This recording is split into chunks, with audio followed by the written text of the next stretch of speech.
I said it before and I'll say it again. Life moves pretty fast. You don't stop and look around once in a while, you could miss it. This guy's either gonna think here's another kid with a fake ID, or here's McLovin, the 25-year-old Hawaiian organ donor. Okay, so what's it gonna be? I am McLovin. Hello? Why don't you want to talk to me? Who is this? You tell me your name, I'll tell you mine. You're in big trouble, though, pal. I eat pieces of shit like you for breakfast.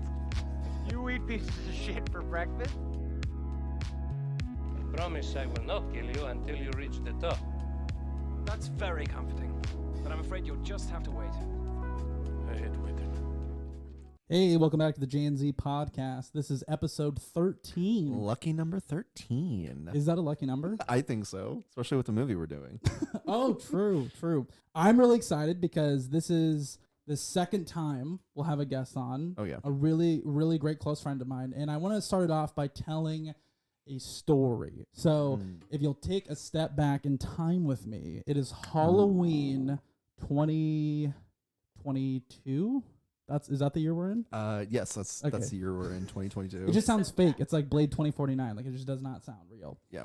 So let me give a little bit of backstory. So before Halloween, I was telling our friend, guest Shayna, that I really wanted to dress up from Avatar, The Last Airbender. So much so to where I don't think I could have said anything else other than I'm going to dress up as this character. Like, that was all our conversations consisted of. And then last minute, no joke, like, I wasn't doing this on purpose. We couldn't get the costume. Something happened. And so me and my girlfriend dressed up as Fred and Daphne, which I thought we looked great. Oh, yeah. No, it was great. But I didn't realize that Shayna and her boyfriend were going to dress up as characters from Avatar. That's not true. So it's not true. That's not true. I definitely knew. Hey, sorry to interrupt, but that's not true. Okay. Then they show up to the party and they open the door and I go, hey! And she goes, fuck you. Ladies and gentlemen, Shayna! Welcome to the podcast. Thank you. Great introduction. It's great to have you on. Great to be here. I'm really excited to talk about the movie. We reviewed The Princess Bride. Farm boy, polish my horse's saddle. I want to see my face shining in it by morning. As you wish. So tell us why you chose that movie. So I'm not good at picking favorites of things. That's one of my least favorite things to do. And so we were talking about, what I wanted to talk about as far as the movie. And I was having a really hard time coming up with something. And then it just kind of dawned on me that that's like the perfect movie to talk about because I think it's considered like a classic. Like, it's pretty renowned. Yeah. But then also it's pretty sentimental to me. And I just am in love with, all of the characters, specifically the two main ones. Sorry for everything I'm going to say about them later. But yeah, I just thought it was like the perfect thing to talk about. So are there any other top contenders other than The Princess Bride? That's a great question. Like, when Jared brought up this question, like, were there any other movies that you went, maybe? Yeah, so I was trying to list them out, and there was a few on there. And we were just talking about this earlier, but I really love the movie Evan Almighty. It's like up there. Like, it's one that probably top 5. But again, it's like, okay, maybe not. That's not like, we can do better. Well, not to interrupt you, but just out of curiosity, who's paying you to say that? Steve Carell himself. Ooh. I wish. I wish. Carell, I'm just kidding, Steve Carell. Please call me. I need Please. an agent really bad. Well, that's funny because that's what I was thinking was I just wanted to talk about a Steve Carell movie because he's like probably my all-time favorite actor. Yeah, I remember Jared mentioning that. Yeah, like, I just adore him. Like, he has a special place in my heart, but nothing was like making me excited when I thought about talking about it. That's something that I could really talk about. I really love Pride and Prejudice with Keira Knightley, which is a lengthy and very I don't necessarily say thought-provoking, but like it requires a lot of brain to get through because of the language. Not one of your movies. So all of us should have shown up like dressed like Downton Abbey. Yes. Like all of us in suits, drinking like I don't know, absinthe. Yeah. I don't think there's historical fact there, but maybe. No, it's funny that you say that because you are definitely one of the biggest Steve Carell fans I think I've ever met in my entire life. Because the reason why it dawned on me, because your admiration for him rivals that of my own. Yeah. And so when I met you for the first time, and I think we came over to your house and we were watching The Office, and you were quoting it to a T, which I hadn't seen done, and I was having like an out-of-body experience. It was like, who the fuck does she think she is to do this in front of me? But then it turned into admiration. Yeah. Oh, well, that's good. I'm glad you did that. It didn't turn to us like being mortal enemies. Well, you know, admiration. It's when someone's better than you, but you don't get mad at them. Right. Well, because I don't know anyone that's seen The Office as many times as you. Yeah, exactly. And so, I mean, not to tangent, we'll go back to The Princess Bride. Yeah. But yeah, I think we just kind of had it on in the background, but it was like shot for shot. And then even the super fan episodes, you were also quoting, which I hadn't seen at that point. Oh, wow. And so I was like, thank you, Peacock, for the extra content. Right, exactly. Right. And I was like, oh shit, I'm not strong I'm anymore. losing. Yeah. So back to The Princess Bride. One of the first things that we love to talk about is our favorite scene from the movie, and then we'll kind of go in from there. But so I'll kick it off. I think for me, towards the beginning of the movie, because the only thing I really knew, and I had never seen it before this last Friday. Wow. Yeah, and it's been out Bonkers. 1986, I believe. 6 or 7, yeah. That's when it so came out. Yeah. eons. And Eons. yeah. And so dinosaurs were around. I mean, God. But it's one of those dinosaurs movies, and techno music. Yeah, exactly. It's one of those movies that where when you tell someone, they're like, "Oh, have you seen The Princess Bride?" And I'm like, "Oh no, I haven't." They always go, "Oh my God." It's like, oh, fuck. And so what I did is I had that happen too. there's a specific line in the movie that I just have heard, and so when someone would ask me, "Have you seen The Princess Bride?" I just go, "Blah, blah, blah, blah, blah," and they go, "Ah, ha, ha," and then we would talk about something else. You're like, oh, thank God. So I was That's like, all I got. Convinced them. Exactly, I'm in. But I was like banking on that line being like just peak comedy in that movie. But it's not even close. No, it's like it's an afterthought. It is. It's just yeah. a little boop. It's a fucking throwaway line, Yeah, if anything it is. else. But for me, for me, it was the sword fight At the top of the cliff. at the top of the Yeah. cliff. Yeah. It's like the amount of just one-liners that you could pull out of that scene. I also had the realization, if you've ever seen Criminal Minds, Yes. Mandy Patinkin. Yeah. Gideon, as I know it. But Just Gideon. Just Gideon. He was what's the character's name? Enigo Montoya. Yes. Yeah. And just everything he said in that scene was gold. Yeah. It's I read some trivia on it. It's his favorite role. And people will actually come up to him and be like, "My name is Enigo Montoya." And he's like, he loves Does it. he say "prepared to die"? Yeah, he's Prepared like, to die. "Prepared to Yeah, and then he die." murders them. In cold blood. Classic Gideon. So we're actually just talking about Mandy Patinkin. The FBI, he did Criminal Minds as a cover. He did, yeah. No, but he talked about how it's like being in Wizard of Oz, Wizard of Oz. He's like, Yeah. that's how much I love this. Yeah. That would have freaked me out though if I was in like a cult classic like that. I I've feel talked like about that a couple times. Yeah, because there's actors I feel like that struggled a lot with that. Like Sure. the guy, you know him, that played the Fonz. Oh, No, it's not Hawaii Five-O. No. I can't think of it. The Fonz. Yeah, Yeah. we'll come back. The But yeah, Fonz plays the Fonz. exactly. exactly. Can you? I mean, after watching Happy Days, because I grew up in the '70s, obviously. Yeah. You look Him- really good for being Yeah. born in the 70s. It's cream, cereal cream. God, I need to buy it. I couldn't picture him doing anything else other than just that character. And so him Sure. getting into other stuff, like that would be, and I guess it's a stupid thing to say, like, oh, I would hate to be in a great blockbuster cult classic, but it's like Right. the transition, I feel like Yeah. would be Brutal. difficult. Yeah. No, that's a totally fair point. I Yeah. think that, yeah, It's like, it's just like, you just try, I guess, you know, and he Yeah. did it, obviously, but it was Mhm. also like a long time later. Yeah. You it's know? true. When Hollywood So- loves to typecast people, like Yes, they do. Jonah Hill, Seth Mhm. Rogen. I mean, even directors are the same way. Like Judd Apatow was like, okay, so this movie is you're not friends, then you're friends again, and you're gonna smoke a lot of weed. And then you break up, and then there's a montage, and then you guys Yes. get back together at a baseball game, and then we end it with a pop song. And it's Yeah. really cute. And it makes a Yeah. ton of money. It does. It Yeah, does though. honestly. With Mandy Patinkin's, he was really good on a show called Dead Like Me. Afternoon, ladies. You two old friends? Her daughter's in my son's class. I have a question for you. Is everyone in this line an asshole? Excuse me? Is everyone you just cut in front of an asshole? No. So it's just you then? Which I highly suggest, where he's him and a bunch of other people, they passed in different ways, comical ways, and he's the one who brings them to a diner, and he's like, hey, so you're dead, and what you're going to do is make people feel more comfortable for when they die, and that's what I'm here to do. And he's really good on that show. That's cool. I watched him from that, and then it was like, oh, Dead Like Me. So, or Princess Bride. Yeah. Yeah, for me, it's one of those things where I am one of those people that always sees him as like Gideon, but obviously he looks nothing like that in The Princess Bride. Oh, he's he so has, cute. Yes, I was So gonna say, adorable. he has like the great, luscious locks. The hair, like the curly hair. And it's like a wig, but it's not. I mean, probably it might be a wig, but like it doesn't look like that. It It just doesn't- looks full and like healthy.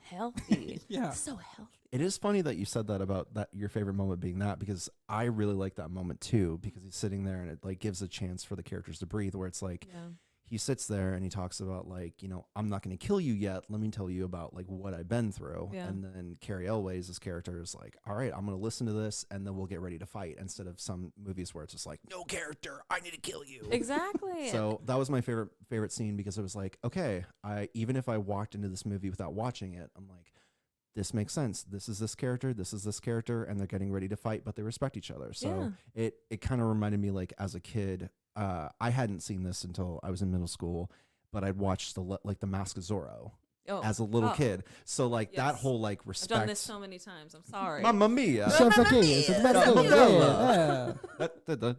But as a kid, I watched that a lot. So that was kind of like my idea of sword fighting, was a lot. I love that movie. The back and forth. Yeah, Mask of Zorro was Great movie. Yeah, we talked about that while we were watching The Princess Bride. I was like, yeah, and there's this scene in the barn where he's like da da da da, and then she's naked. Right. And I was like, yeah, that's exactly what happened. I You did explained bring it that perfectly. scene up a lot. It's so great. It is. It's so good. You mentioned something else that I thought was really cool that I didn't think about when we were watching it. Is you talked about how how the scenes were set up was almost like you were watching a play. Yeah. Like how it was set up. And I didn't really like think of, and then you said it, and then it was like I couldn't not see it. Yeah. Now I can see it. Yeah. Because how the set design is set, like I don't know if that's what they were intending, but it might have just been late 80s. That's how they shot it. Like I don't know. We're also out of money. They were working with what they were working with, Yeah. so we don't know. But it's just very like, as a theater, person. They'll put anything on Broadway, so I could totally see like Oh, The Princess absolutely. Bride coming to theaters now. Yeah, the musical. But I would see that. Oh, I would totally pay Absolutely, money we would, for it. yeah. Oh, that's true. Yeah. Lila says it's real. It's a you thing. idiot. That was actually something with the movie where anytime it cut back to Fred Savage and Peter Falk, I was like, can we just get back? Like, I'm sorry, but I just want to watch the entire, like, I want to see a cut of that movie where it's literally just the story. It's not like, but then what happens with the sword man? And I'm just Okay, like, you know what? Okay, shut up. I am actually in the exact opposite boat because we're watching that movie. And the fucking grandpa is like, oh, and then they started kissing and loving on each other. I'm like, are you just reading erotica to this like Yeah, 6-year-old? he's like ruining Peter Falk's character, and I'm like, okay, in And then my the- house, unacceptable. It was a little weird because he's like, Grandpa, can we skip the kissing part? And he's like, no. I get that, but I kind of love that he takes him out of it.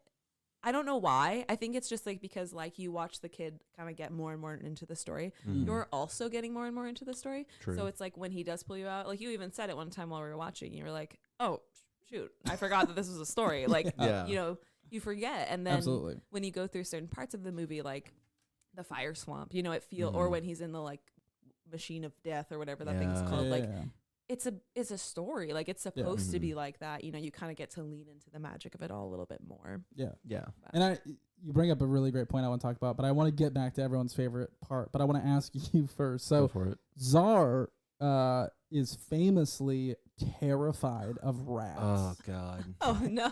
Terrified of rats. Oh. So if you've seen The Princess Bride, in the fire swamp, there is, it looks like a human being put on like It was 100%. a human-sized rat costume. Oh, and I had never seen it before, so immediately I saw So that, gnarly. and I texted Czar. It was just a rat emoji, and that was it. There's no other context. Yep, I hate rats. And so I was sitting at your house watching it. I'm like, oh my God, I cannot wait to ask you about this. Yeah, he was freaking out. He was so excited. And then we all were so excited because I was like, oh, I didn't know that. He's going to hate it. Because I'd seen the movie, but I was like, oh, God, there's a rat part coming up. What I want to hear, walk me through your first reaction as a kid in middle school. So I was watching it and I was like, okay, they're going through this. This is kind of, there's fire. Oh, that's cool. All right.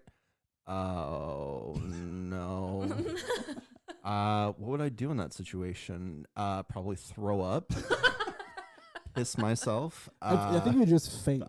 You just faint. So You go, I'd be getting eaten by the rats, and then the girl would either be fighting the rats or being eaten, and then it'd be like, all right, and that's the story. That's the end Good of night, the kid. movie. Good night, Good Fred night. Savage. Yeah. Also, quick side note about Fred Savage in the movie. Do you know who? Like, have you watched anything else that has Fred Savage in it? I have. Okay. Because he always makes me think of this movie that we watched in high school for some reason about. Sorry to just wreck on Fred Savage. Is the PSA like the? Yeah, the one where he like murders his girlfriend. My God! You've seen it? Yes. Thank you. I saw it for health. I had freshman health, and it was just like Fred Savage being like. Who are these pictures of? My friends. Who's he? That's Brian. What are you doing with him? Nothing. I told you he's my friend. Then why is his arm around? Literally slapping and beating the fuck out of this girl. And we're just like in health class as 14-year-olds. Like, what the fuck? What are we learning? What was happening in high school in the 70s when you guys were going to school? Okay, oh, 80s. That's true. Maybe they stopped showing it. Yeah, I think after like 95, there was like That's a rule. crazy. I've asked so many people if they've seen that movie, and literally no one has agreed with me. Yes, I do remember that. I'm gonna validate you right Thank now you so and much. YouTube it if you haven't seen it, because it's like everything's all 80. It's called No One Would Tell. I even remember the fucking Yeah. name. Yeah, because it scarred me. That's terrifying. It was horrible. I remember my What the hell, Fred Savage? I remember my Dude, teacher. It got to the part where like the teachers were noticing like the bruises and everything. Yeah. And he paused it and he was like, "This is the bullshit that I hate." And he hit his hand against the wall. Like my teacher was really pissed off that like that someone was getting abused. Oh. And no. He wasn't like, "Yeah, beat her." Yeah, I no, was like, what? No. Oh my God. Again. And then he went to jail. No, he was really upset that that happened, and he like hit the wall. And the next door class was like, hey, and he's like, okay, no, it's okay. But that's what I remember. I remember watching that movie, and I was just like, this is fucking insane to watch. So intense. Freshman year of Fred Savage, like. And like part of me is like, yeah, you should, because that's a real thing, and like that's an age where you could easily, as a young woman or man, be taken advantage of. But also, like, holy shit, like normal, not even like advanced health, or like, you know what I mean? It's like not an intense class, but it's just a really fucking intense movie. That was not my experience of health class. Yeah. My experience of health class was we were all popcorn reading from the book, and I went in the vagina. That's my experience. I remember they had a show for health. They showed the video of the woman giving birth, and my teacher, she had to rewind it, and some kid in the back went, "That baby's gonna get rug burn." Oh my! Oh no! The only like certified good one someone said to me was also in health class, and it's when they show a circumcised and an uncircumcised penis. The more you know. Yeah, and my friend came up to me and he went, "Are you circumcised or are you an uncut gem?" Ew. So good. That's horrifying. So okay, so and now back to the Princess. Yeah, sorry, now back. Yeah. After that talk. That was wild though. So here's my thought. It's like, okay, sounds really intense. I haven't seen it, but how does Fred Savage's agent go, "Hey, so I've got something for you. Just hear me out." Just hear me out. How you're gonna be the fucking worst. You're gonna Are you single right now? Because you're gonna be single for a while. You're gonna be single for sure. Well, and then did you watch Boy Meets World? Yes. So he's on that too, and he plays the like gross, creepy teacher. So it's like, I don't know if Fred Savage is a bad person. I hope he's not, but he's really good at playing a bad person. Recently, like he did like have to step down from the reboot of the Wonder Years because of some like allegations of him being like a really pissed off co-star. I mean, I believe it. Being kind of like not Fred Savage. Yeah. Kind of like kind of abusive. So and it sucks because like you don't want to say that, but yeah, I mean, it kind of is what it is. Like if you're gonna be watch that way. Princess Bride and be like, you're gonna turn into a monster. I think that every time you're gonna be one of those eels. Yeah. Oh, those are gross too. That's a gross part too. He Those and the did. rats The are kid pretty nasty. got really mad at his grandpa. Yeah, I Yeah, was like, you hey, can see the You anger. old bag of garbage. Finish that page. yeah, Peter Falk, you want to keep going? You want to keep going? Even though the grandpa's like, shut up. Like I'm literally, I'm trying to read. If it was my grandparent would be like, all right, I'm gonna head out. Enjoy your video games because I'm leaving. I'm gonna go have some coffee with your mom. Yeah. See you later. Bye. Bye. Not gonna talk to you if you're gonna be like that. You're gonna keep interrupting me. No, so rude. He's a really mean kid to his grandpa. He was You can see it. I'm sorry, Fred Savage, but you can see your anger. I'm not sorry. You need to calm down. Sir, I'm gonna have to ask you to leave. Yeah. First Fred of all, Savage, don't touch me. please leave. Okay, so best part. So mine again is the top of the mountain, the sword fight. Yeah. Because also the sword play was really cool. Like was really that's why good. when I was a kid I loved Star Wars a ton because of that. Mhm. So good. And why I don't like the new movies as much, which I'm sure we'll talk about at some point. Yeah. But Shayna, favorite scene from I know you really like the barn thing, but Barn thing's close.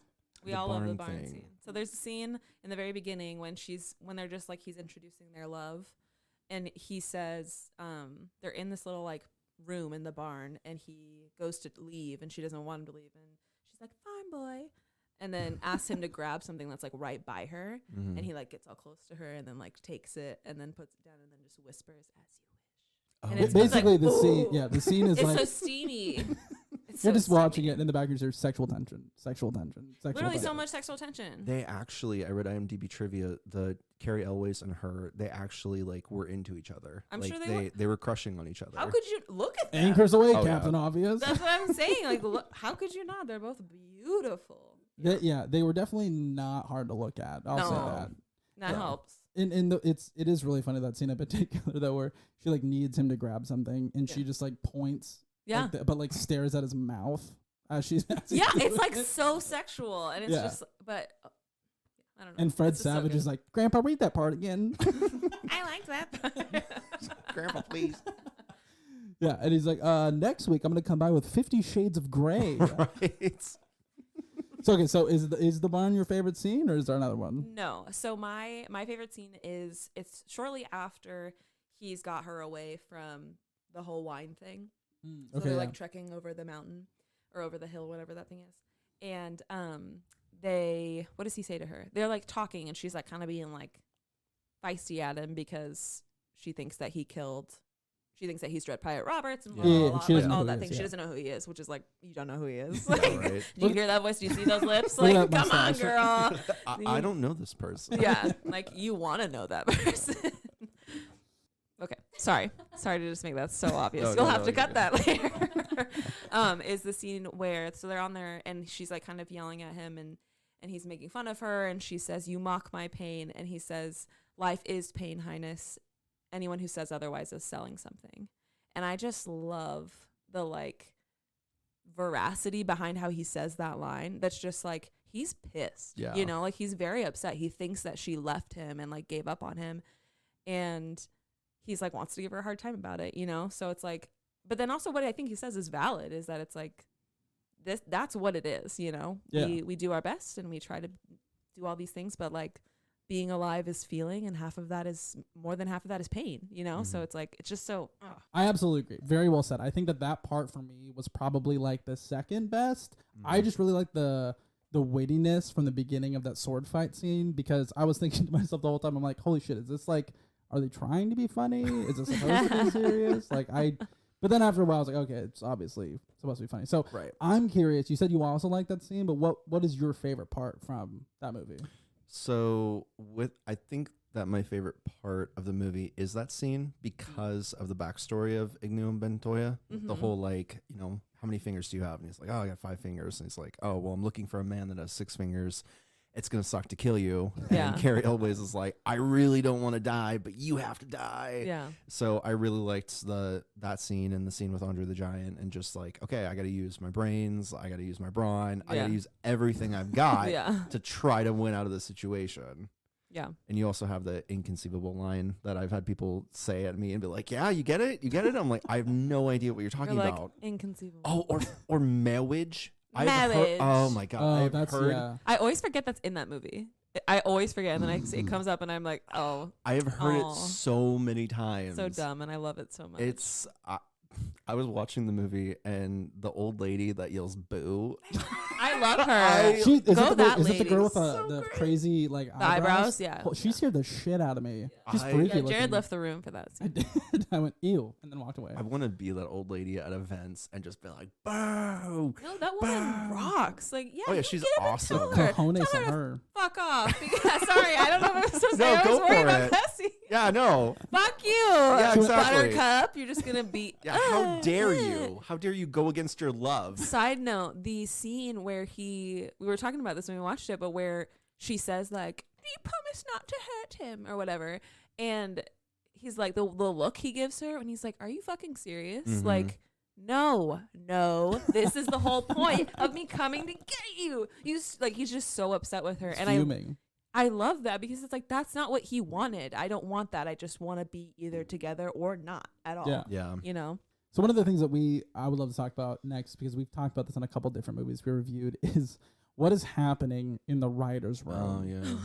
Of them, because I mean, I know it can be a little bit different, but for us, like, we had a lot of weird questions about like, why did you put that in there? Yeah. And so for me, it's the six-fingered man, because I feel like they're like, okay, so we need to make something that is like it's him, like something that's like maybe like Distinct. a weird tattoo or like a scar, and then someone in the back of the writer's room with a hood on goes, I got an idea. 6 fingers. Give him another finger. And then who the fuck goes, great idea, Paul. Perfect, Great Paul. idea. Perfect. 6 fingers. You got it. I love it.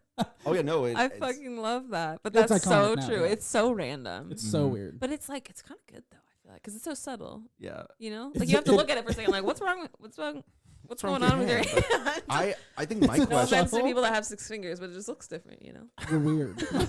No. Just like people who are left-handed. Uh-oh. There's one among us. Why are you hurting my feelings? I think if I was in the writers, like if I had a question for the writer, who was the creature or guy that came up with the death machine? Like the weird, the guy with the white hair. Igor, like that guy also was creepy. Yeah, like That guy rules. No, well, yeah, I but mean, he doesn't. He sucks. it's one of those things where I was just like, someone's just like, yeah, I got an idea. How about we make a machine that takes years off of someone and it's powered by water? It's like, oh, great idea. That's perfect. Well, and then on top of that, it's like, and then like the dude who's gonna have it, whose machine it is just gonna be the weirdest guy with the whitest, straightest hair. And has so much powder on his face for some reason. Has just like the ashiest complexion.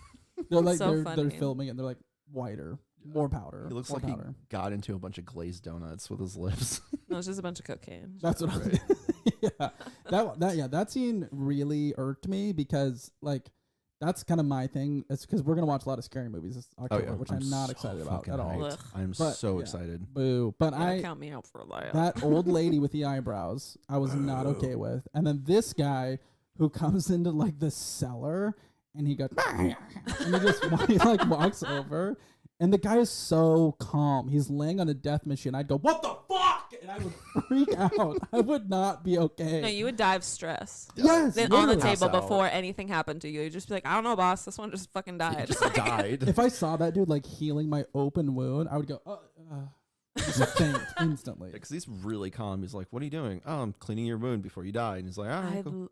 That's one of my favorite things about him. Is that's so magnetizing? Is that he's just like I'm good. Getting you We're ready good. for stuff. Like she we're was watching fucking that shit good. and she went, oh, excuse me, sorry. That's not a joke. That really happened. I think they are both the foxiest people. That Every are just, person in the movie, it's just like, I would date you. I would date you. Well, maybe not everybody. I do a lot more than date them. For the 6 figure. If you know what I mean. The thing though is like, okay, why I agree with you in that regard is specifically for the male counterpart is if you close your eyes, do me a favor, close your eyes, and think of a pencil mustache. Mm-hmm. How creepy is the face that is on that pencil mustache? Except for you, Shayna, because I know what you're thinking about. I was like, it's not creepy at all. But it's not like a guy that can make a pencil mustache look so good. Oh yeah. Impressed. Very impressed. It's masterpiece. I read something where people were really surprised that his career didn't take off. Because Yeah. like after this, he did Robin Hood, like Men in Tights. Yep.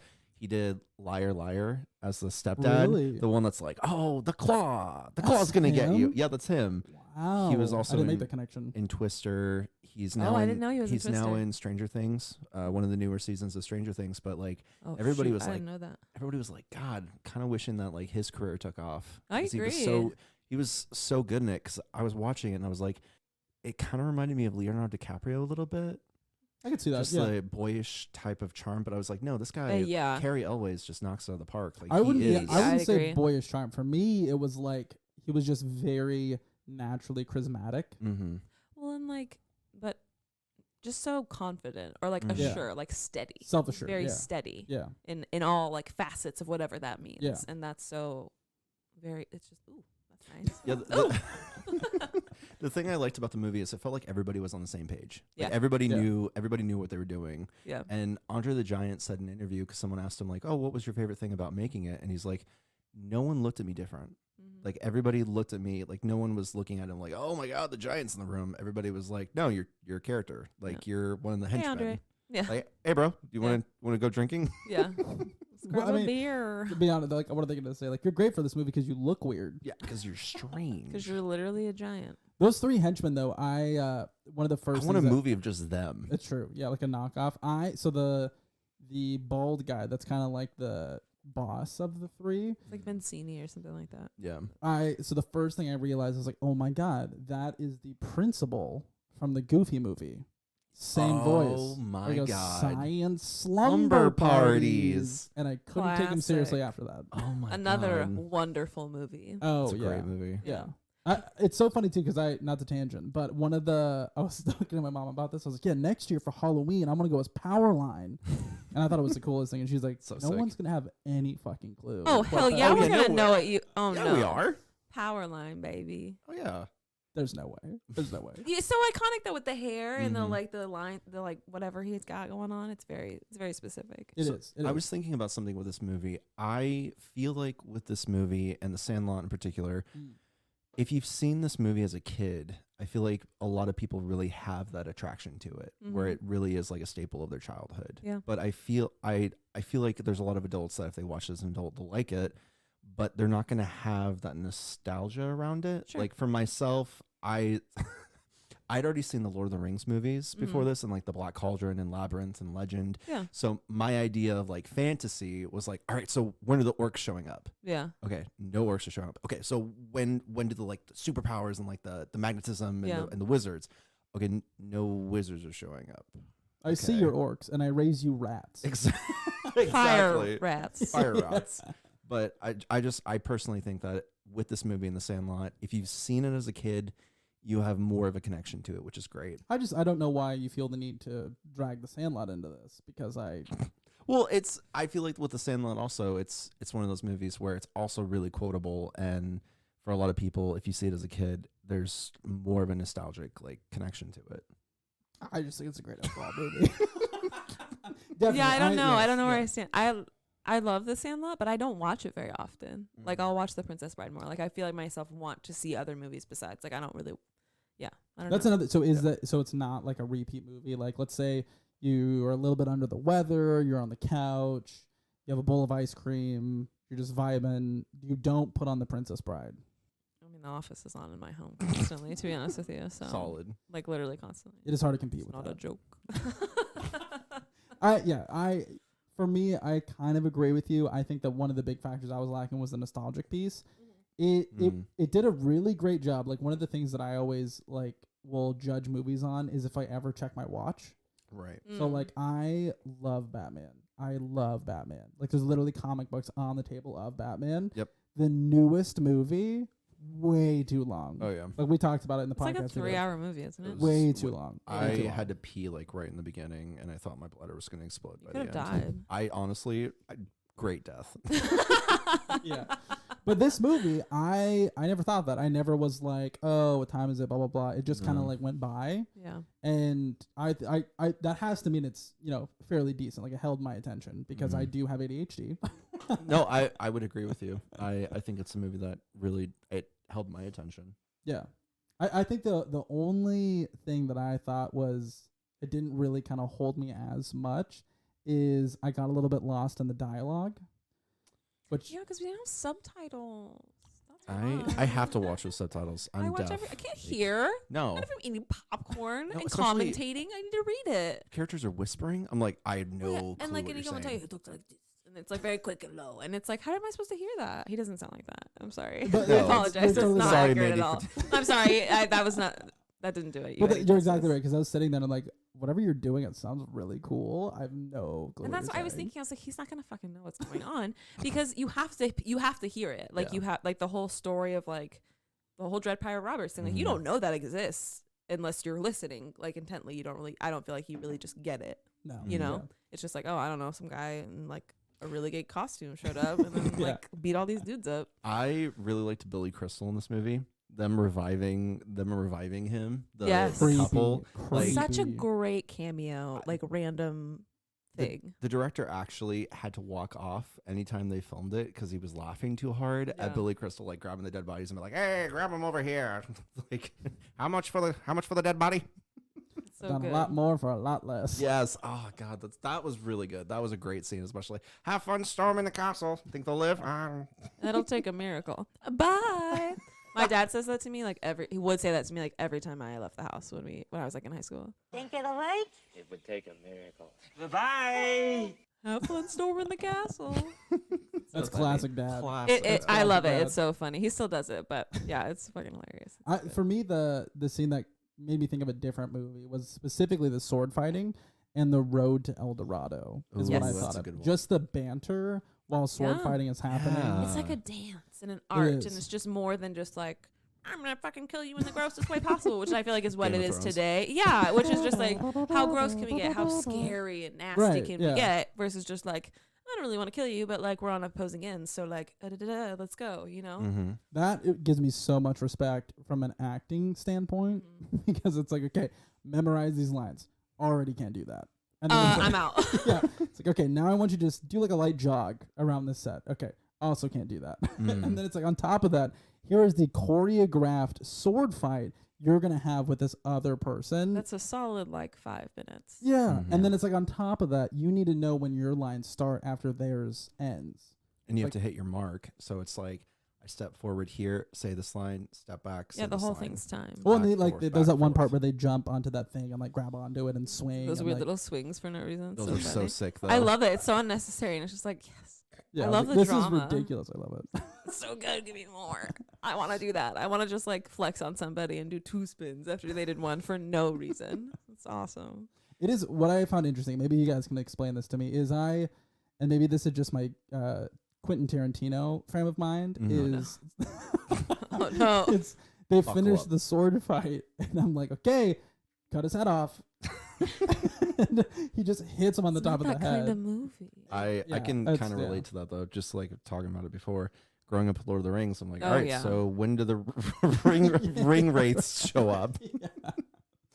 But one part that got a really big laugh out of me was when he confronts the 6-figured man and he looks at him and then he just runs. That got me really good. So good. That was probably my biggest laugh. That was a really big laugh for me. And I think that's what's so good about like the quote unquote, well, I guess they are villains, but the villains in the movie, which is the 6-figured man and then Humperdinck, is just like, they're still very like honest and like they're very like dry and wit. And it's awesome because they still play off each other. It's not just like this boring character who's like not interesting at all to listen to. Yeah. You know, more so with Humperdinck, I think, but the villains are fun too. And like, well, the other thing that you jogged my memory of that we talked about is, and it did not start off the movie well for me because I saw Humperdinck and I was like, that's Lord Farquaad from Shrek immediately. Yeah. And it's like, not the gumdrop buttons.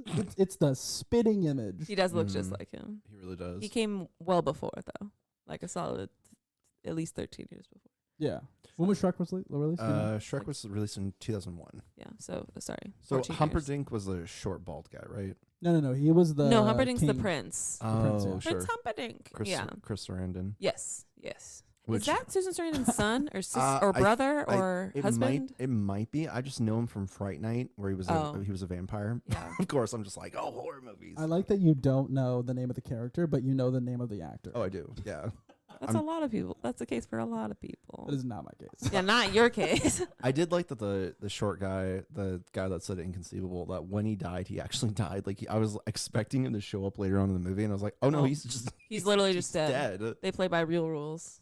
Playing for keeps. It is funny that's the one guy that died. Like he was obviously. Fuck that guy. Yeah, I was curious about what he was gonna do because he's like, I want to challenge you to like a fight of intelligence, basically. I was like, are you guys gonna like play a game of chess and hit each other with the pieces. Well, that's what I mean. So to get back to what I don't know when you asked this question, and I don't even know if you asked it to me, but I'm gonna answer it now. Go for it. Was that if you were in the writer's room, I would ask about like, can you explain to me how his that scene how he responds to that doesn't make sense to me, because he's just like, I can't take it over here and I can't take it over here. Like, how does he land where he lands as far as making the decision and switching them? Like, where is his logic there? Because I don't see it. I think and it doesn't make sense to me. And I watched it so many times, and I'm like, I just see him being like he just seems like an idiot. Is that it? He's just an idiot? Okay. I think, no, I get what you're saying. I think it was one of those things where it's like the who's on second, what's on third. Like it's just like maddening. Yeah, it's just like dumb logic, dumb logic, dumb logic, dumb logic. Yeah. And it's just like, and I think that's what they're going for, is Probably. like he's not as smart as he thinks he is. Yeah. But it was odd. Drunk on his own ego. It's just like, you're so stupid. Yeah. Yeah. For me, that was one of the first times where I was like, I kind of saw what was going to happen. Because I was like, I imagined it was probably just something that he poured into both the wine glasses. He's going to die. But that was one of the first things I was like, I kind of know what's going on. Of course, it's like he had to have poured in both. But yeah, I would like to know more about his insight to the character, I guess. Yeah. Like, where's his head at? Like, why does he do that? Or why are you so strange? Why Tell is he me so more. weird? I don't understand. He's a weird one to me. But I did like the game of wits with the wine, with the powder and everything, and him being like, all right, so I developed a immunity for this. Yeah. Like, I've been poisoning myself for years. I want to watch that build up to that. Like, does she just get ill? Yeah, he just drinks it, vomits. All right, so let me write that down in my quill. Yes. That's what he's doing on the boat all the time. I'm just also thinking of like other games of wit that they could play. You just like Yahtzee. Yeah, like what do you think of? Yeah, it's like you said, are we gonna play chess? Like I don't know. Solve this Rubik's Cube. That would have been awesome, honestly. Like there's a Rubik's Cube. Yeah, but like branded and everything. Like, okay. Grandpa, here's my there question Rubik's for you guys. Cubes there weren't were there. Rubik's Cubes back then. Shut up, kid. He's drinking. Okay, if you had to play a game of wit, what would be your game that you would play of wit? That's an incredibly difficult question. I'll go first. How am I supposed to just make up a game? So no, not a game. Just like something you would do to prove more. To prove I'm smart? Yeah. Nothing. Just like I would just off myself. I would just. Give me the dagger, please. You want to put this in both our cups and see who dies? Guess what? Only in my cup. Yeah, I don't know. It's funny though, because like in that scene, he looks at him and he like does like an up and down, and he's like, "Okay, clearly you're more physical than I am. You're He's younger like, you're than I am." smoking hot. He's like, "I'd hit that ass," Yeah, but you would cuck me. But it's like what like. To me that was the one scene where I was like, I can't really get behind this, because it's like he loses the game of wit, and it made sense why it had to be a life or death situation, because like, if it was anything else, the guy loses the game of wit, just stabs him anyway, and then runs off with the girl. Yeah. For me, it'd be spelling. Like I would want to do like a spelling bee against him. Be like, spell concise, asshole, and he Spell dies. inconceivable. I'm gonna tangent very briefly and tell a short story, because as Czar knows, my ability to spell is terrible. Is non-existent. Nope. And my biggest fear is anyone finding that out, which is why I'm saying it on the podcast. So we're going to say it on the podcast. For all of our 5 Belgium listeners. But so I was teaching a class on public speaking, which is already kind of terrifying, because you're like, okay, I hope I'm not doing any of the things that I'm telling them not to do. Mm-hmm. But then it gets to a point where we're and it's funny you say concise, but we get to a point where we're putting up these big posters on the wall, and one of the other facilitators is like, okay, I want you to capture everybody's thoughts about the best practices of public speaking. It's like the very beginning, we're like trying to get a gauge of people's understanding of it, and someone's like, you gotta be clear and concise, mainly just concise. And I was sitting there, and they're like, put it on the board, Jared. And I'm like, concise, concise. And I went CON. Period.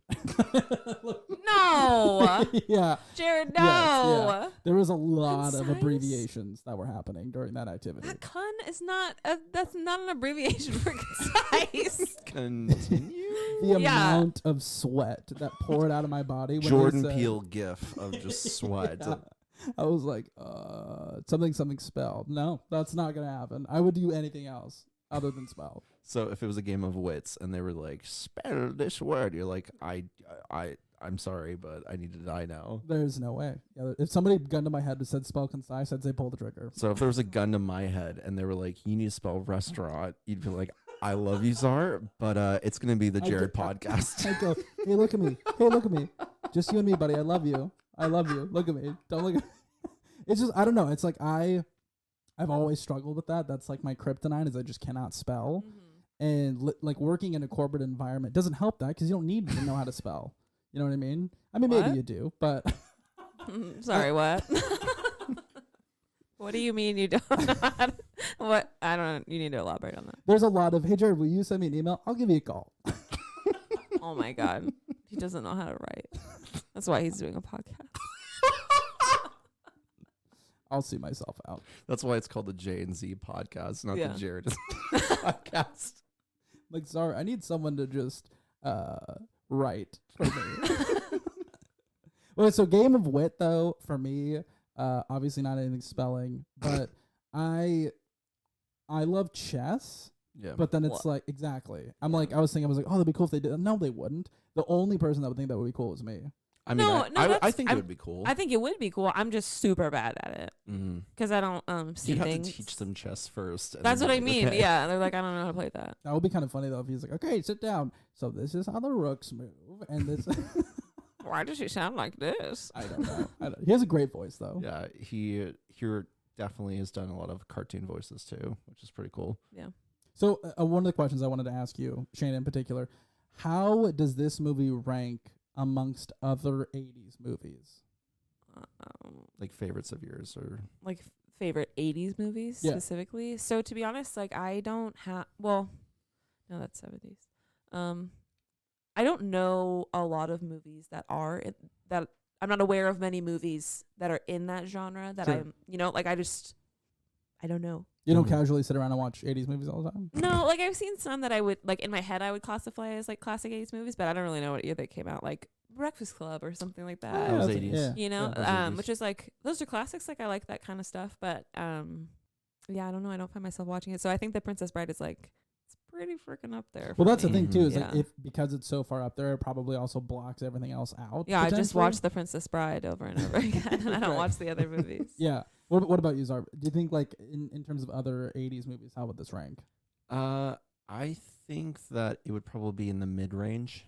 Like there are definitely some other 80s movies that I would go to, but I think that this particular movie is a movie that I would want to show people if they were starting to get into fantasy. Oh, like this would be like the type of movie where it'd be like, okay, The Black Cauldron is a little too dark for kids. Yeah. So I would probably. Hey, little Tommy, come here and watch The Exorcist, and I want you to pay attention to a couple. Pay close things. attention. Pay attention to the religious connotations of this film. You take those notes. No, I think The Princess Bride would be a good movie to show a kid and be like, this is like the beginning of fantasy. Like this is, there's a kid that's a lot like you, or, this is some ideas with fantasy. And then after watching this movie, it's like, okay, I can gauge whether, like, what fantasy book or movie can I show you now? Interesting. So that I wish that I'd seen this at a younger age. Yeah, like that's sure. my when it comes to like movies that people are really close to. I wish I would have seen this when I was a kid. Yeah. I think I would have really liked this as a kid and watched it multiple times. So with that in mind, what would follow? So you'd go watch The Princess Bride, come back, now watch The Matrix Reloaded. Like what would your next movie be? Next movie would be the animated Lord of the Rings. Like the animated Hobbit movie. The animated Hobbit, okay. The animated Hobbit movie from like 1987. I did not know that existed. Yeah, it's good. Yeah, it's pretty good. Wow. Okay. Yeah. So Lord of the Rings was a huge part of our childhood as well, like growing up, and it's interesting that you make the connection between as that like an intro to fantasy of that, because I've never thought of that. I've literally never equated the two, because in my mind it's a love story, and then like, obviously Lord of the Rings is like a whole world. Right? Yeah, like it's a whole fucking world. So that's interesting. That's an interesting connection. All right. So where I want to kind of end things at, and I love this question because especially with like a super fan, not to speak on your behalf, of the movie. Please don't. If there is a scene that you had to remove, like cut, like you're directing the movie, you're in the editing room, and you've got like 3 hours of footage, which scene would you pull out of the movie? Couldn't have it too long. Gotta cut it. That's tough. See, the tough thing about that is that it's not that long of a movie. It's not, especially by today's standards. It's like an hour and a half. Yeah, So it's you like, could fit a what whole do other movie in there. Literally, by today's standards, a whole other You movie. could, yeah. So it's kind of, it feels like, but they're all vital. Like it's only 90 minutes. Yeah. There may be a Fred Savage scene that I would be willing to let go of. Yeah. One that's like, because there's some that I like when they stop, like when he's holding the blanket all tight. He's like, you look scared. Are you okay? And he's like, no, I'm good. Like, whatever, I'm good. Shut up, Grandpa. Yeah. Shut up, Grandpa. No, I agree. I think I want to play my video games, Grandpa. Grandpa. Yeah, I think that's fair. For me, I don't think it would be a Fred Savage scene because that had a cool effect for me where it was like, oh shit, that's like, this is happening. It was like a snap. It was like a rubber band effect. Yeah. I think and I know you're gonna hate me for this. Oh no. But the barn scene wasn't crazy Just about. Jealous. I was watching Jealous of it. being and Carrie Elways. We all want to be him. It was just or funny. Robin, right? Yeah, it was just like it was really dramatic, and so I was still at that point where I was like, I don't really know what is going on. It is early on for such an intense moment. Yeah. It's pretty early on. So I think you do have to because Lila and I were ready for it, right? We were like, here's the barn scene. Here we go. Like, shut up. Barn scene's out. I don't care. Shut up. So I think she's gonna make him reach for something. Yeah. He's gonna say as you wish. You have to watch it a couple times to catch up on. You pick up those other things. So I think that's one of those moments that maybe you just have to watch it again. Yeah. Well, no, I think because it also I think probably has a nostalgic factor because like I was watching The Sandlot because you were mentioning earlier with my younger brother. And I remember the scene where he puts on the flyers for the first time and like the music plays and it's like makes a kid run faster, jump higher. And it was like just so like I'm just sitting there like, oh my God. Yeah. And then like the music hits and the dog jumps over and I was like, oh God. And like my younger brother's watching it, he's like, it just did not have the same impact. Yeah. And I was like, it's like a behemoth of a dog. It's like, and so fucking maybe terrifying. that could be what it is. Is like it was just something that I just like I remember that scene, watching it hundreds of times. So for me, it'd probably be like you said, a Fred Savage scene, especially like Get when that abuser out of here. You guys aren't Savage fans? Yeah, right. The whole like the eel part where it's just like, oh no, it's okay, everything's okay. Nothing bad happened. Yeah. But yeah, no, I probably saw like one of the Savage scenes that sort of like pushes the brakes on it. I'd be like, like maybe when they're eating lunch or something. I don't know. Like there's a couple random ones in there that I just feel like it. I feel like the scene with the As You Wish the first time, like I know that Rob Reiner was probably like, when we film the scene and put it out there for the dailies, oh, we're gonna get so many people in the seats because it's like that slow zoom in on his face as he says "As You Wish," and it's just like, oh, this is gonna be a poster. Like we're gonna sell millions. He's like, sexiest man alive, incoming. Here we go. Red Pirate Roberts. Wesley. I think the thing too that I wanted to mention about like all of those scenes, the Fred Savage thing, it was a really cool concept, but it's also like, I do really, really like it because it snaps me back. But then at the same time, it also has that effect of like, oh, it's just a dream. Like you're just kind of like reading a book. But like what you said, it was like, it's really cool because you're like, oh, sure, this is still happening. But it was funny because like when I haven't seen the movie before. And so like the movie starts out and they're like in a modern room with a kid. He's like, what the fuck? He's like coughing. How do we get from this to this? Oh, just you wait, baby. I was like, there's no, and then he pulls out a book. I'm like, oh, fuck you. It's a book. Boo. Boo. We talk about movies. Okay, last question I'll ask. Really quick. Okay, yeah, go ahead. Something I like is that Deadpool did Once Upon a Deadpool, where he kidnapped Fred Savage and tied him to a bed and made the entire room look like Princess Bride, and he told the story of Deadpool 2. I love that. That was so good. I do remember that. He's like, what a classic. You changed me? I'm wearing the the Chicago Bears like jersey. And he's like, yes, I did change you, Fred Savage. So creepy. Even not having seen The Princess Bride, I thought that was hilarious. Yeah, right. You're like, I don't know what the fuck's going on, but I love it. But this is great.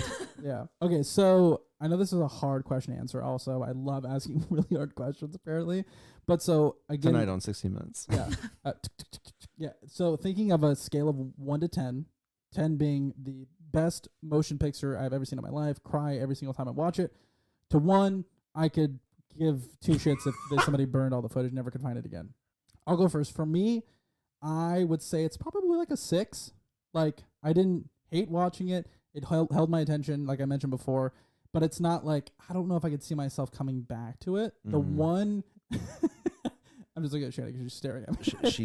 She is brandishing a gun as we speak. Yeah, Shayna, put it down.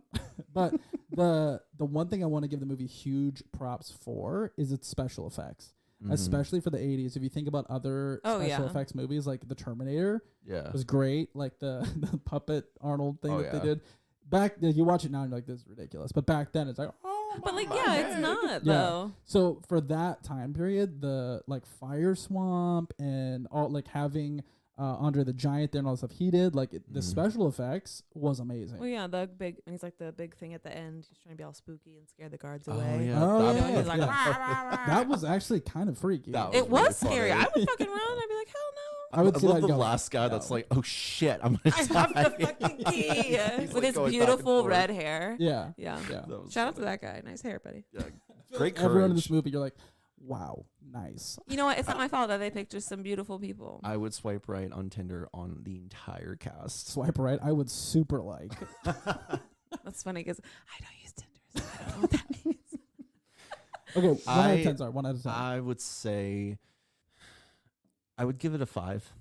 Okay. But I think that this movie is, not to be serious, but I think this movie is really important to a lot of people around the world. Like, I was talking to a coworker today and they were like, oh my God, I love that movie. Like, it was, you know, my family showed this to me. My parents loved it. Like, you know, everybody I know loves it. So I think that this movie it's really important. Like I think this movie is on, you know, in like one of the Smithsonian's for like best movies ever made. And I definitely respect that. For me, it's not something that I'm probably going to go back to, but I really respect the staple that it has on cinema. That's fair. Well, it's cool too because like it came out in the 80s, but you watched it a ton as a kid, and so clearly that's like a generational thing. Oh yeah, because sorry, it may look like it, but I was not born in the early 80s. But yeah, it's such a thing. Like for me, and we talked about this. One of my favorite movies, which is ridiculous, it's Top Gun. I love Top Gun. I have no idea why, but it's so all of the it's so. But you know why? Because my dad shoved it down my throat almost every day of the week, and I just like couldn't not. And he quoted it all the time too. All the time, yeah. It's just things that are nostalgic, and everybody has that, and I think that's why I don't like. I think it is a great movie, and I think it is objectively like important and fun, and like a specific kind of very intense and dramatic, but also very lighthearted and like what he said, like we get through life, we do it, like we're here, we're doing it, but it's also stupid and ridiculous and like very dramatic and silly. Like it's all of those things. And so for me, I think that it's hard to put, because I just want to be like, I don't know, do I want to say it's my favorite movie of all time? Like, I don't know. It's up there for sure. I think I could probably comfortably say that, honestly, because it is just that, I just love it. And I like Robin Wright, and I like, I can't say his last name. Carrie Elways? Is that how it's pronounced? Because I always make it more complicated. You're good. I make everything more complicated. Yeah, but like it's just a good movie. It's fun. It's just like a hug. How many times do you think you go back to it? Like before watching it for the podcast, do you like was it within like the last couple of years that you'd seen this? I would say I watch it probably like a couple times a year. That's awesome. Yeah. It's just like it's Comfort just comfy. movie. Yeah. Well, and it helps that like, you know, Russell likes the movie too, and he's hasn't seen a lot of movies because he's a loser. Just kidding. I love you. I'm sorry. But it's like, hey Russell, we talked about you sometime in the podcast, but you got to listen to the podcast. Wait for it. All 5 hours of the podcast. 5 hours of the podcast for me to say one you of these suck. episodes. Loser. Yeah, I'm just kidding. Well, the thing too is like one of the things that I think is a misconception of when someone asks what's your like favorite movie and why. I don't think it's necessarily a movie that you just watch day in and day out. Yeah. Like one of my favorite movies of all time is The Wolf of Wall Street. Like, but that movie is a lot. It's a lot. I could not watch that like every single day. No. Sure. You know what I mean? But yeah, I think it's really cool that it's your favorite movie because after watching it, I think the thing that didn't necessarily irk me, but everyone, when I would talk about The Princess Bride, they're like, oh my God, you have to. Like, it was like a need to. But that's what I would say, is I would say if you haven't seen it, you definitely should watch it. It's worth a watch. It's worth one watch. It's an hour and a half. Like, just watch it. It's watch a other quick watch. stupid Like, garbage. Like, just watch that. Yeah. Stop watching TikTok. And just watch The Princess Bride. I mean, there's longer episodes of Breaking Bad than The Princess Bride. Yeah. Like, it's an easy watch too. It's easy. It's lighthearted. Like, it's got those moments, but it's fun. It's not taxing. Yeah. You know. It's fantastic. Well, this has been fantastic. Thank you so much for being on. Shayna, this is a great episode. This was amazing. If you haven't seen it, go watch The Princess Bride. Go watch it. Stop watching TikTok. It's on, I believe it's on Hulu. That's where I watched it, was on Hulu. We have a DVD. It is also at Shayna's house. It's also at my house. Yes. Address 335. Well, this has been fantastic. Don't forget to subscribe on YouTube. Check us out on Spotify. All that great stuff. And we will see you next week. Adios. Bye. I said it before and I'll say it again. Life moves pretty fast. You don't stop and look around once in a while, you could miss it. This guy's either gonna think, here's another kid with a fake ID, or here's McLovin, the 25-year-old Hawaiian organ donor. Okay, so what's it gonna be? I am McLovin. Hello? Why don't you want to talk to me? Who is this? You tell me your name, I'll tell you mine. You're in big trouble, though, pal. I eat pieces of shit like you for breakfast. You eat pieces of shit for breakfast? I promise I will not kill you until you reach the top. That's very comforting, but I'm afraid you'll just have to wait. I hate waiting. Hallelujah.